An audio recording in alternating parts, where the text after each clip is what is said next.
नमस्कार, news and competition के रगड़ चैनल में आपका स्वागत है। देखते हैं उत्तराखंड की 10 महत्वपूर्ण खबरें। विधानसभा के निलंबित सचिव मुकेश सिंघल की होगी विजिलेंस जांच। मंसूरी और नैनीताल का दबाव कम करने को बनेंगे नए विकसित शहर। लाठी चार्ज पर माफी मांगता हूं, त्रिवेंद्र रावत। सूचना आयोग के हस्तक्षेप पर स्कूल ने वापस की फीस। भर्ती घोटाले में सीबीआई को हाईकोर्ट ने पक्षकार बनाया। बंद दरोगा भर्ती पर हाईकोर्ट का आयोग से जवाब तलब। एपीओ की परीक्षा परिणाम जारी। बिजली कटौती से पहाड़ से मैदान तक बढ़ाई मुश्किलें। हल्द्वानी शहर को 200 सड़कें 40 करोड़ से चकाचक होंगी। उत्तराखंड में 100% होगा डिजिटल बुकिंग। राज्य की इकोनॉमी ग्रोथ इकोनॉमी बनेगी। महिलाओं के लिए बड़ी राहत लाएंगे मेयर। आईएसबीटी का निर्माण कंकाल मिलने पर रोका। नियमितीकरण की मांग पर गरजे रोडवेज कर्मचारी। कुमाऊं के 4 जिलों में येलो और 2 में ऑरेंज अलर्ट। बीआरपी और सीआरपी पद आउटसोर्स से भरे जाएंगे, धन सिंह रावत। इकोलॉजी और इकोनॉमी में संतुलन बनाए आगे बढ़े, धामी।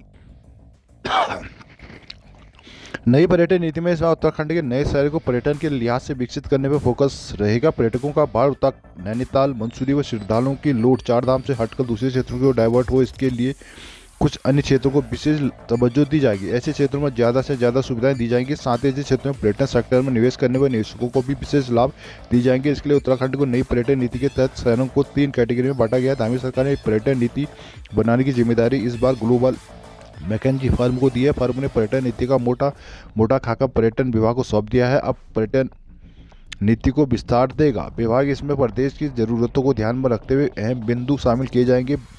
कोशिश है कि पर्यटन क्षेत्र के निवेशकों को उत्तराखंड में पर्यटन के लिहाज से बड़ी संभावनाओं वाले अनछुए क्षेत्रों में निवेश के लिए आकर्षित किया जाएगा।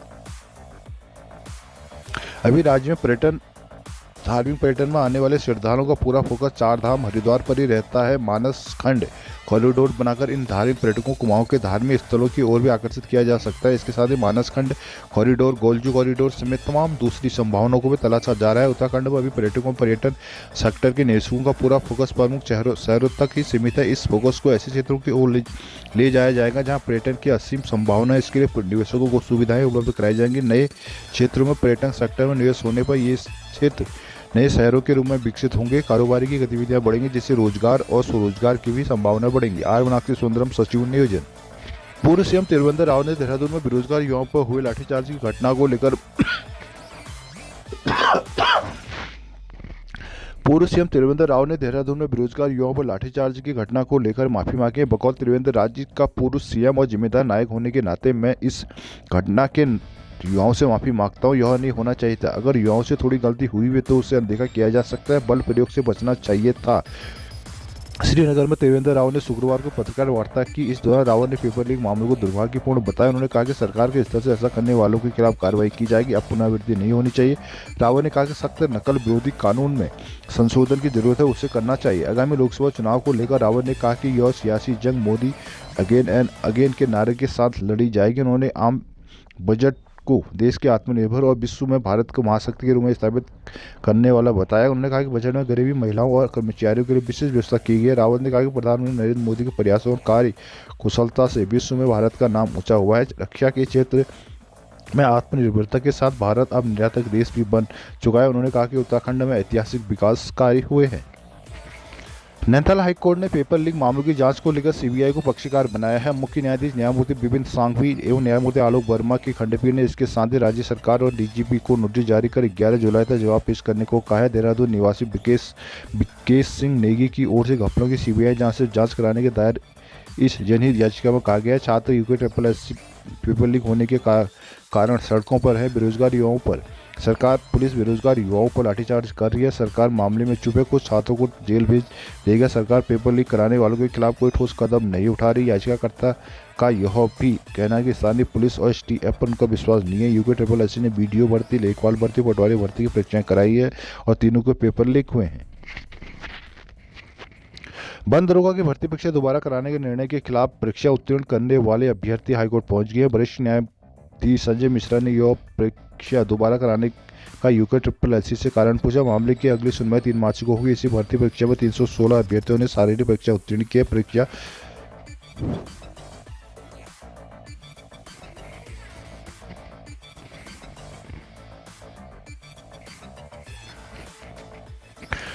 वर्ष 2019 में आयोग ने बंद दरोगा की भर्ती परीक्षा कराई थी। 30 दिसंबर की विज्ञप्ति जारी कर चुके अभ्यर्थियों को दस्तावेज सत्यापन के लिए बुलाना शुरू किया गया। एसटीएफ की जांच में पता चला कि बंद दरोगा भर्ती में भी नकल हुई है। इस पर आयोग ने भर्ती परीक्षा में घपले और नकल के आशंका पर परीक्षा दोबारा कराने का निर्णय लिया। उत्तीर्ण अभ्यर्थियों ने हाईकोर्ट में याचिका दायर की। अधिवक्ता रजनी सुपियाल ने बताया कि अभ्यर्थियों का कहना है कि बिना किसी ठोस कारण के दोबारा परीक्षा करवाना उचित नहीं, जिस पर कोर्ट ने आयोग से सभी सबूतों के साथ जवाब प्रस्तुत करने को कहा है।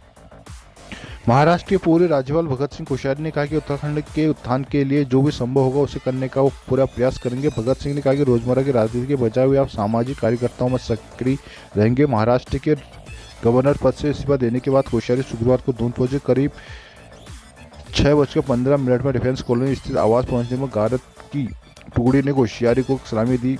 समर्थकों ने आतिशबाजी की और फूल मालाओं से उनका स्वागत किया। इस मौके पर भगत सिंह ने कहा कि मैं प्रधानमंत्री नरेंद्र मोदी का आभारी हूं। उन्होंने मुझे महाराष्ट्र जैसे महान प्रदेश का राज्यपाल बनने का मौका दिया। मैंने वहाँ कोशिश की कि उत्तराखंड का गौरव बढ़े और इसी अनुरूप काम किया। मुझे वहाँ की जनता ने उत्तराखंड की तरह ही बहुत प्यार और स्नेह दिया। इससे पूर्व भगत का जौलीग्रांट एयरपोर्ट और डोईवाला चौक में भी जोरदार स्वागत किया गया।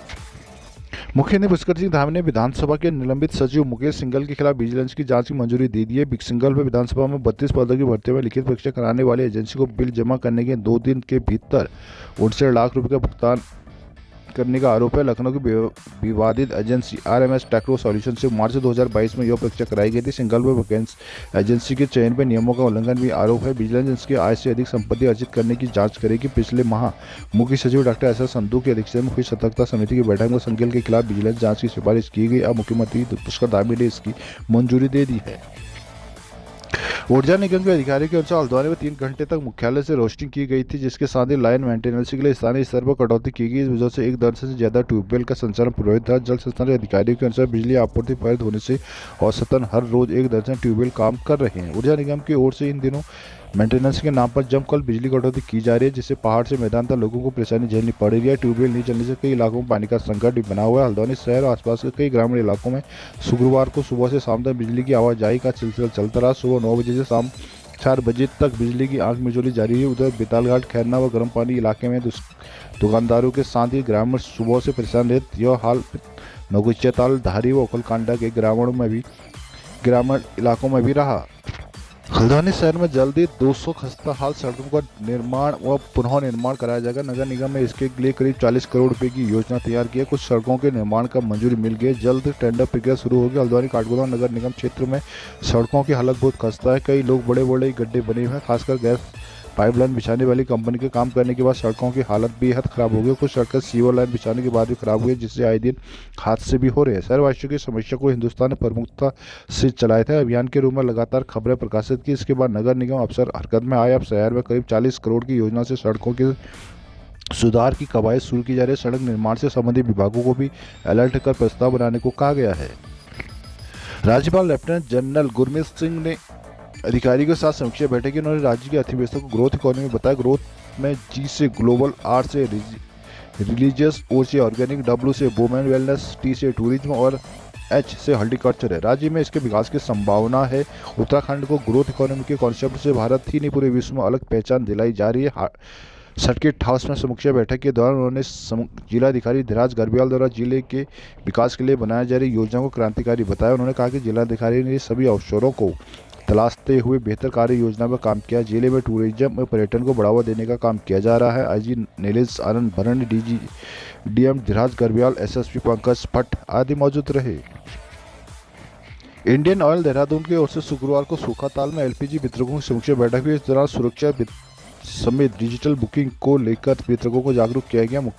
मंडलीय कार्यालय प्रमुख नीरज कंसल ने कहा कि इंडियन ऑयल की ओर से पूरे देश में सुरक्षा समृद्धि कैंपेन चलाया जा रहा है। अब तक प्रदेश में लगभग 1000 सुरक्षा क्लिनिक किए जा चुके हैं। इस मौके में ग्राहकों को जागरूकता के लिए एक सुरक्षा पुस्तिका का भी विमोचन किया गया। उत्तराखंड के 100% डिजिटल बुकिंग कैंपेन स्टार्ट कर दी गई है। उत्तराखंड सरकार की CM अंत्योदय फ्री गैस योजना के राशन कार्ड धारकों को LPG की फ्री रिफिल देनी है। 3 फ्री रिफिल देनी है। अश्विनी कुमार क्षेत्र अधिकारी हल्द्वानी, पंकज कुमार प्रबंधक प्रवृत्ति, भरत खाती अंकिता, रवि मेहरा, प्रहलाद मेहरा आदि मौजूद रहे। हल्द्वानी शहर और बाहर से आने वाले लोगों को राहत मिले, इसके लिए आईएसबीटी के निर्माण की योजना बनी थी, लेकिन वर्षों पुरानी मांग अब तक पूरी नहीं हो पाई। गोलापार में कार्य शुरू होने के बाद बंद कराया जाएगा। आईएसबीटी के गोलापार में 8 हेक्टेयर जमीन की मंजूरी मिली थी। 75 करोड़ रुपए बजट भी स्वीकृत हुए, जिसमें 11 करोड़ खर्च भी कर दिए गए। काम शुरू हुआ तो 2625 पेड़ भी काटे गए। जून 2017 से जमीन की खुदाई में कंकाल मिलने पर आईएसबीटी का निर्माण कार्य रुकवा दिया गया। गोलापार में प्रोजेक्ट को रद्द करके जमीन वन विभाग को वापस कर दी गई। जब पुरातत्व विभाग यहाँ पर कब्रिस्तान होने की बात से इनकार कर चुका है, जिसके बाद 3 पानी में आईएसबीटी बनाने के बाद उठी तो इसका विरोध भी शुरू हो गया। उत्तरांचल परिवहन मजदूर संघ का दूसरे चरण का आंदोलन शुरू हो गया। इसके तहत कर्मचारियों ने मंडलीय प्रबंधक कार्यालय में धरना प्रदर्शन किया। मंडलीय प्रबंधक को ज्ञापन सौंपकर लंबित मांगे पूरी करने की मांग की गई। शुक्रवार को काठगोदाम स्थित मंडलीय कार्यालय में धरने पर बैठे कर्मचारियों ने नारेबाजी की। वक्ताओं ने रोडवेज में एजेंसी के माध्यम से भर्ती किए जाने की निंदा की। दान सिंह सूर्या, बाल मुकुंद सुयाल ने कहा कि परिवहन निगम के लिए बजट की व्यवस्था होनी चाहिए। सरकार परिवहन निगम को नई बसों की खरीद के लिए 500 करोड़ का बजट देश। बालकृष्ण शर्मा, एनकी पडल्या, प्रेमचंद दुमकार, ताराचंद जोशी ने परिवहन निगम में निजीकरण की नीति का विरोध किया। चेतावनी दी कि सरकार और परिवहन निगम के अधिकारियों ने जिद नहीं छोड़ी तो 16 मार्च से तृतीय चरण का आंदोलन करने के लिए मजबूर होंगे। मौके पर क्षेत्रीय अध्यक्ष रामकुमार, प्रभाकर, मंत्री ललित चंद्र पांडे, नवीन नेगी, हरभजन सिंह, राकेश आदि मौजूद रहे।